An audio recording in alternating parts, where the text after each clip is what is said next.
నమస్తే. ఇన్నాళ్ళు నన్ను సపోర్ట్ చేస్తూ, ఎంకరేజ్ చేస్తూ మీ ప్రేమని నాకు అందిస్తున్న ప్రతి ఒక్కరికి కృతజ్ఞతలు. అలాగే ఈ వీడియో కూడా ఖచ్చితంగా మీకు ఉపయోగపడుతుంది. లైక్, షేర్ అండ్ సబ్స్క్రైబ్ చేసి మీ సపోర్ట్‌ని నాకు అందించండి. అలాగే ఈ వీడియో పట్ల మీకున్న అభిప్రాయాన్ని కామెంట్ సెక్షన్‌లో కామెంట్ చేసి తెలియజేయండి. ఇప్పుడు వీడియోని చూద్దాం. నమస్తే. Welcome to our channel. నేను పద్మిని. ప్రస్తుతంతో పాటు ప్రముఖ ఆధ్యాత్మికవేత్త, జ్యోతిష పండితులు, అమ్మవారి సేవకులు, దత్త గణపతి ఉపాసకులు మురళీధర శర్మ గారు ఉన్నారు. మాట్లాడదాం. మురళి గారు నమస్తే. మహాదేవ శ్రీమాత్రే నమః. మాస ఫలితాల్లో భాగంగా జూన్ మాసం ఎలా ఉండబోతుంది ద్వాదశ రాశుల వాళ్ళకి అనేది ఖచ్చితంగా తెలుసుకోవాలని ఉంది. ఎందుకంటే గ్రహ సంచారం చాలా అంటే చాలా జరుగుతూ ఉంది కాబట్టి అటు గురుగ్రహం ఎలాగో చెప్పారు, గురుగ్రహం మార్పు రీత్యా మీరు వచ్చేటటువంటి ఫలితాలు ఏంటో ఆల్రెడీ చెప్పారు. మాస ఫలితాల్లో భాగంగా ఎలా ఉండబోతోంది జూన్ మాసం ద్వాదశ రాశుల వాళ్ళకి? తప్పకుండా ఈ యొక్క 6వ నెలలో కుజుడు ఎస్పెషల్లీ మనకు మీనంలో నుండి మేషంలోకి రావడం జరుగుతున్నది.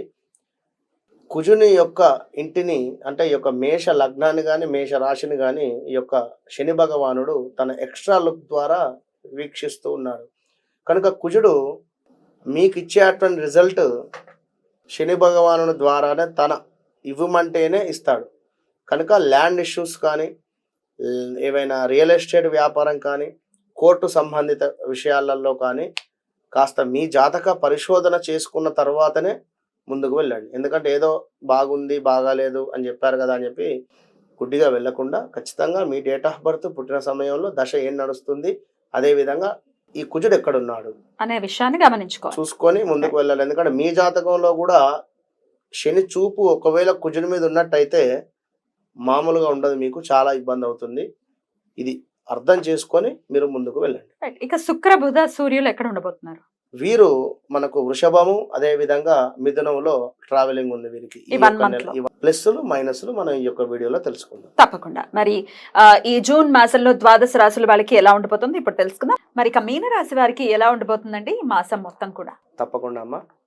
మీనరాశి వారికి 12వ స్థానంలో శని, 2వ స్థానంలో కుజుడు రాబోతున్నాడు. ఈ కుజుడిని శని యొక్క దృష్టి పడడం చేత వీరు మాట్లాడేటువంటి మాటలు కఠినంగా ఉండడం కానీ, లేదా డబ్బులు చేయదాకా వచ్చి చేజారడం కానీ, ఇవన్నీ జరిగేటువంటి ప్రమాదాలు ఉన్నవి. జాగ్రత్తగా ఉండండి. మొత్తం మీద ఒకసారి చూసుకున్నట్టయితే వ్యవహారాలలో తీరిక ఉండదు. మనోధైర్యంతో ప్రయత్నాలు సాగించండి. అపజయాలకు కుంగిపోకండి. చిన్న విషయమే సమస్యాత్మకంగా మారేటువంటి పరిస్థితి ఉంది. కొత్త వ్యక్తులతో జాగ్రత్త. మంచి చేయబోతే చెడు అయ్యేటువంటి పరిస్థితి ఉంది.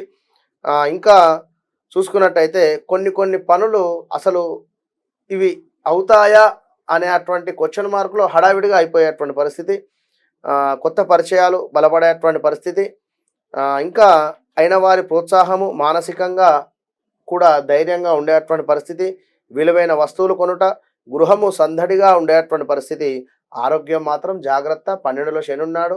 ఎవరో మీ యొక్క ఇంటిని చూస్తున్నారు అనేటువంటి ఒక ఆలోచనలతోనే ఉండేటువంటి పరిస్థితి ఉంటుంది. ఇంకా మీ ఆలోచనలలో కూడా మార్పు వస్తుంది. మిశ్రమ ఫలితాలు అయితే గోచరిస్తున్నాయి. కాస్త జాగ్రత్తగా ఉండండి. కుజుడు 2వ స్థానంలో రావటం చేత మరి మనకు దుష్టులతో అకారణ కలహాలు, ప్రమాదాలు, కార్యవస్తు నాశనాలు ఉన్నవి. ఇంకా వస్తు నష్టము అంటే ఇక్కడ ఇలాంటిదైనా కూడా, ఇప్పుడు ఒక నెక్లెస్ కానీ, లేదా ఒక బ్రాస్లెట్ కానీ, లేదా ఒక కార్ కానీ, 2 వీలర్ కానీ, at the same time urgent money కోసం కుదబెట్టడం కానీ, లేదా ఎక్కడైనా అమ్మేయడం కానీ, ఇలాంటివి ఛాన్సెస్ అయితే ఉన్నవి. కాస్త జాగ్రత్తగా ఉండండి. తీవ్రమైన ఉష్ణ సంబంధిత ఇబ్బందులు అయితే ఉంటవి. ఇంకా చూసుకున్నట్టయితే మరి ఏదో రకంగా హాస్పిటల్ ఎదురు డబ్బు ఖర్చు, ధన వ్యయము, ప్రమాద సూచన, విచారము, ఎప్పుడూ ఏదో ఒకటి ఆలోచించుకుంటూ ఉండేటువంటి పరిస్థితి. వ్యయ ప్రయాసలు, శ్రమ అధికంగా ఉండేటువంటి పరిస్థితి. ఎంత పని చేసినా ఫలితం లేదు అనేటువంటి ఆలోచన. మరి మీ జాతక రీత్యా ఈ యొక్క మీనకు 5వ స్థానము, మీన లగ్నానికి 5వ స్థానం మీద పడుతూ ఉన్నది. 5వ స్థానం అంటే సంతానం. కనుక ఈ యొక్క సంతానం విషయంలో కాస్త జాగ్రత్తగా ఉండండి. శత్రు సమస్యలు ఎక్కువ కూడా పెరగడము, వేడి ఆహారాలు కానీ లేదా వేడి పదార్థాలతో కాస్త జాగ్రత్తగా ఉండండి. ఏవో రకమైనటువంటి ఆటంకాలు అయితే పొంచి ఉన్నాయి. అనారోగ్య సమస్యలు అయితే గోచరిస్తూ ఉన్నవి. ఈ యొక్క పంచమ దృష్టి కనుక సంతానము పిల్లలకు వెహికల్ ఇచ్చేటువంటి సందర్భంలో కానీ కారు కానీ టూ వీలర్ కానీ కాస్త జాగ్రత్త చెప్పి ఇవ్వండి, మెల్లగా వెళ్ళండి అని. ఈ యొక్క మీనరాశి వారు అబ్రాడ్ ఆలోచనలో ఉండేటువంటి వారు కాస్త ఆగండి. మీరు ఆఫ్టర్ జూలై తర్వాత పెట్టుకోండి, జూలై ఆగస్టులో, విన్నారా. ఇప్పుడు ఎలాంటి ప్రయత్నం చేసినా కూడా కాస్త నెమ్మదిగానే సాగుతుంది.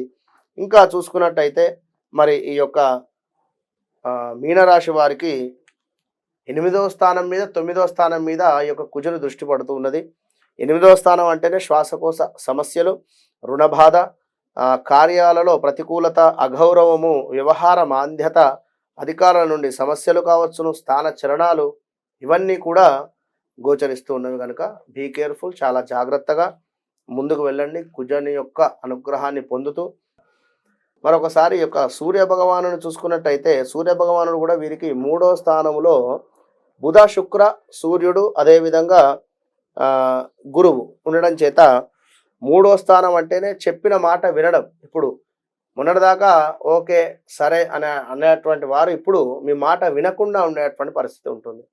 మీరే ఎవరైతే మీనరాశి వారు ఉన్నారో పిల్లలు కానీ తల్లిదండ్రుల మాట వినని పరిస్థితి కనుక జాగ్రత్తగా ఉండండి. ఇష్టసిద్ధి అయితే ఉంది. సూర్యుని మూలకంగా సంతృప్తి కరమైనటువంటి ఆదాయము, ఆరోగ్యము, ఈ యొక్క సూర్య భగవానుడు మార్పు ఉంది. అప్పుడు కొంత ప్రతికూలత వాతావరణము, అదేవిధంగా ఆరోగ్య క్షీణత, మానసిక ఆందోళన, కుటుంబంలో కలహాలు ఏర్పడేటువంటి పరిస్థితి ఉన్నది మనకు జూన్ చివరి కల్లా కనుక కొంచెం జాగ్రత్తగా ఉండండి. మరి ఈ యొక్క బుధుని మూలకంగా చూసుకున్నట్టయితే బుధుడు కూడా 3లో ఉన్నాడు కనుక బుద్ధిహీనత, అధికారుల ముందు చులకన, బంధు విరోధము, వస్తు నాశనము, శత్రు ప్రమాదాలు ఉన్నవి. మరి యొక్క బుధుడు నెల చివరిలో 4th ప్లేస్కి వెళ్ళేటువంటి సందర్భంలో మంచి ఫలితాలు అయితే ఇస్తాడు. మరి ఇప్పుడు శుక్రుడు కూడా 3లో ఉన్నాడు కనుక జీవనాధారానికి సంబంధించినటువంటి దానిలో నష్టం జరిగేటువంటి పరిస్థితి, వ్యయ ప్రయాసలు, కార్యహాని అయితే కొంచెం ఉంది. మొత్తం మీద ఈ యొక్క మీనరాశి వారు తప్పకుండా శని భగవానునికి, అదేవిధంగా బుధునికి, సూర్యునికి తప్పకుండా కూడా దానాలు కానీ జపాలు కానీ చేసుకొని మంచి ఫలితాన్ని పొంది ఈ యొక్క జూన్ మాసంలో అద్భుతంగా మీ పనులు అనుకున్నటువంటి విధంగా ముందుకు సాగాలని చెప్పి మనస్ఫూర్తిగా కూడా కోరుకుంటూ all the best. Right, thank you అండి. చాలా అద్భుతంగా ద్వాదశ రాశుల వాళ్ళకి కూడా ఎలాంటి రిజల్ట్స్ ఇవ్వబోతున్నారు. ఇన్ని గ్రహాలు 4 గ్రహాలు ఒకే ఇంట్లో ఉండటం అంటే అదేమి చిన్న విషయం కాదు. సో మెల్లమెల్లగా మార్పులు అయితే వస్తూ ఉంటాయి కాబట్టి డెఫినెట్ గా ద్వాదశ రాశుల వాళ్ళకి మీరు ఇండికేషన్స్ అయితే ఇచ్చారు ఏ విషయాల్లో జాగ్రత్తలు తీసుకోవాలని. అవన్నీ జాగ్రత్తగా దృష్టిలో పెట్టుకుని ఈ నెలల్లో కూడా అందరికీ బాగుండాలని. మీనరాశి ఒకటే మాట, మీనరాశి కి సంబంధించినటువంటి భార్య ఉన్నట్టయితే ఎవరైతే ఉన్నారో మీన లగ్నం కానీ మీనరాశి కానీ కొంచెం జాగ్రత్తగా ఉండండి. ఎందుకంటే ద్వితీయ 3 గ్రహాలు ఉన్నాయి కనుక కొంచెం ఇబ్బంది అవుతుంది. జాగ్రత్త అవసరం. Right, thank you so much అండి. నమస్తే.